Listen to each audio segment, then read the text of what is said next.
নমস্কার বন্ধুরা, আশা করছি আপনারা প্রত্যেকেই ভীষণ ভালো আছেন। টকঝাল মিষ্টি ইউটিউব চ্যানেলের নতুন একটা রেসিপি ভিডিওতে আপনাদের সকলকে জানাই আন্তরিকভাবে স্বাগত। আজ আমি আপনাদের সাথে শেয়ার করব মিক্স চাউ রেসিপি, যেভাবে আমি বানিয়ে থাকি। তো চলুন চলে যাই মূল রেসিপিতে। আমি কিন্তু বেশ কিছু সবজি আগেই কেটে নিয়েছি চাউমিনটা তৈরির জন্য। এবার একটা কড়াই নিয়ে নিলাম আর তার মধ্যে নিয়ে নিলাম বেশ কিছুটা সাদা তেল। তেলটা খুব ভালোভাবে প্রথমে গরম করে নিচ্ছি। আমরা ছোটবেলায় কিন্তু চাউমিনে আলুটা ব্যবহার করতাম। আমরা এখনো পছন্দ করি, তাই ব্যবহার করলাম। দুটো মাঝারি সাইজের আলু, যেটাকে আমি আলু ভাজার মতো করে কেটে নিয়েছিলাম। আলুগুলোকে বেশ ভালোভাবে ভেজে নেব। আমি চাউমিন রান্নার জন্য কোনো প্রকার হলুদ ব্যবহার করব না, তাই সামান্য পরিমাণ লবণ যুক্ত করে দিলাম আর একবার খুব ভালোভাবে নেড়েচেড়ে মিশিয়ে নিয়েছি। আলুগুলো কিন্তু সুন্দরভাবে ভেজে নিয়েছি। দেখুন, আলুটা বেশ সুন্দরভাবে সেদ্ধও হয়ে গেছে। এবার আলুগুলোকে তুলে নেওয়ার পর ওই একই তেলে ভেজে নিচ্ছি বেবি কর্ন। এখানে আমি বেবি কর্ন নিয়েছি মোট 5টা, যেটাকে খুব ছোট ছোট টুকরো আকারে আমি কেটে নিয়েছি। বেবিকর্নগুলো ভাজার সময় আমি কিন্তু আলাদা করে লবণ দিলাম না। অল্প সময়ের জন্য বেবিকর্নগুলোকে ভেজে নেওয়ার পর এবার বেবিকর্নগুলোকে তেল ঝরিয়ে আমি তুলে নেব। আমি আজ চাউমিন রান্নার জন্য 200 গ্রাম পরিমাণ পনির ব্যবহার করব, যেই পনিরটা আমি ছোট ছোট কিউব আকারে কেটে রেখেছি। এবার ওই একই তেলে পনিরগুলোকেও ভালোভাবে ভেজে নেব। পনিরগুলোকে খুব বেশি কড়া করে ভাজবো না, তাহলে চাউমিনটা তৈরি করার পর খেতে কিন্তু খুব একটা ভালো লাগবে না, বেশ শক্ত হয়ে যাবে। সেই কারণে হাই ফ্লেমে কিছু সময়ের জন্য আমি পনিরগুলোকে ভেজে তুলছি। পনিরগুলো ভাজার পর আরও কিছু পনির অবশিষ্ট ছিল, সেটাকেও কিন্তু সেকেন্ড ব্যাচে আমি ভেজে নিচ্ছি। পনিরগুলো ভেজে তুলে নেওয়ার পর ওই একই তেলে দুটো মাঝারি সাইজের কোচানো গাজর আমি দিয়ে দিলাম আর কিছু সময়ের জন্য ভেজে নেব। অল্প সময় ধরে গাজরটাকে ভেজে নেওয়ার পর এর মধ্যে যুক্ত করে দিলাম কিছু কুচানো বিনস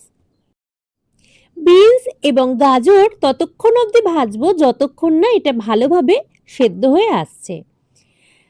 এবার বেশ নরম হয়ে এসেছে বিনস এবং গাজরগুলো, দিয়ে দিলাম কোচানো পেঁয়াজগুলো আজ কিন্তু আমি বেশ বড় বড় কুচি আকারেই কেটে নিয়েছি। সমস্ত পেঁয়াজগুলোকে একই সাথে অল্প কিছু সময়ের জন্য ভেজে নেব, যতক্ষণ না পেঁয়াজগুলো ট্রান্সপারেন্ট হয়ে আসছে। বিনস এবং গাজর যেহেতু অনেকটা আগে থেকে আমি ভেজেছি, খুব সুন্দরভাবে ভাজা হয়ে গেছে, পেঁয়াজটাও নরম হয়ে এসেছে। এই পর্যায়ে আমি সবজিগুলোকে নামিয়ে রাখবো আর কড়াইতে দিয়ে নেব আরও খানিকটা সাদা তেল।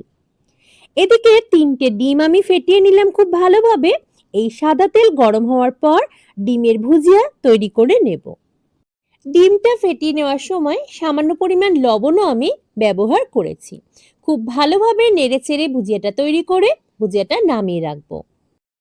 চাউমিন তৈরির জন্য সমস্ত সবজি আমার ভাজা হয়ে গেছে, ভুজিয়াটাও তৈরি হয়ে গেল, তবে চাউমিন আমি কিন্তু এখনো অবধি সেদ্ধ করিনি। আজ আমি হোটেল চাউ বা যেই চাউটা একটু মোটা হয়ে থাকে সেই চাউটাই চাউমিন রান্নার জন্য ব্যবহার করছি। ইন্ডাকশনে বসিয়ে দিয়েছি একটা বড় পাত্রে জল গরম করতে। এর মধ্যে আমি কিন্তু চাউমিনগুলোকে দিয়ে দেব খুব ভালোভাবে সেদ্ধ হওয়ার জন্য।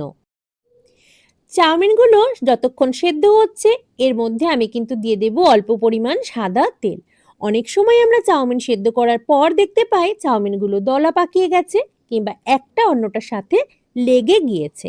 এটা যাতে না হয় সেই কারণে কিন্তু এই ফুটন্ত জলে অল্প পরিমাণ তেল আমি দিয়ে দিলাম।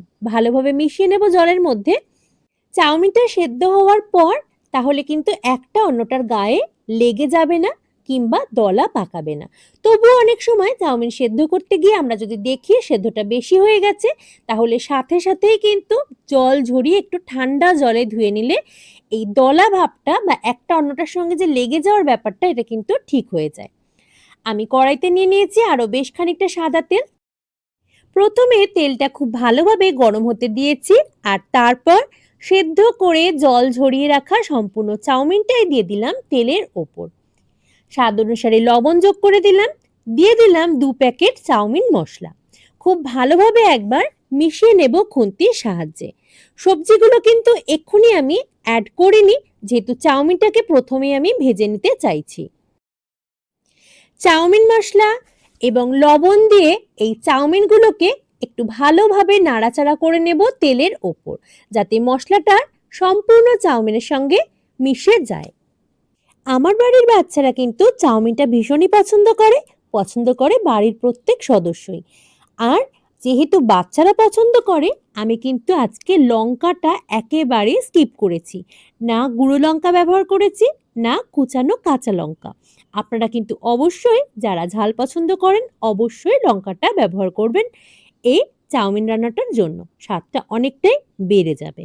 আগে থেকে ভেজে তুলে রাখা সমস্ত সবজিগুলো আমি যুক্ত করে দিলাম ডিমের ভুজিয়াটাও। এই মুহূর্তে খুব ভালোভাবে মিশিয়ে চাউমিনটা কিন্তু গরম গরম পরিবেশনের পালা। কেমন লাগলো আজকের এই সহজ চাউমিন রেসিপিটি অবশ্যই জানাবেন কমেন্ট করে। ভালো লাগলে লাইক করতে ভুলে যাবেন না। আর যারা প্রথমবার দেখছেন আমার চ্যানেলটিকে, প্রতিবারের মতো আজও অনুরোধ করব সাবস্ক্রাইব করে পাশে থাকবার জন্য, কারণ আপনাদের লাইক, আপনাদের কমেন্ট এবং আপনাদের সাবস্ক্রিপশনই আমাকে পরবর্তী ভিডিওগুলো তৈরিতে অনেক বেশি উৎসাহিত করবে। চাউমিন রেডি হয়ে গেছে, আর নামানোর আগে আমি 1 চামচ পরিমাণ গোলমরিচের গুঁড়ো ছড়িয়ে দিয়েছি। আজকের মতো এই পর্যন্তই। নতুন ভিডিও নিয়ে আপনাদের সামনে হাজির হব খুব তাড়াতাড়ি।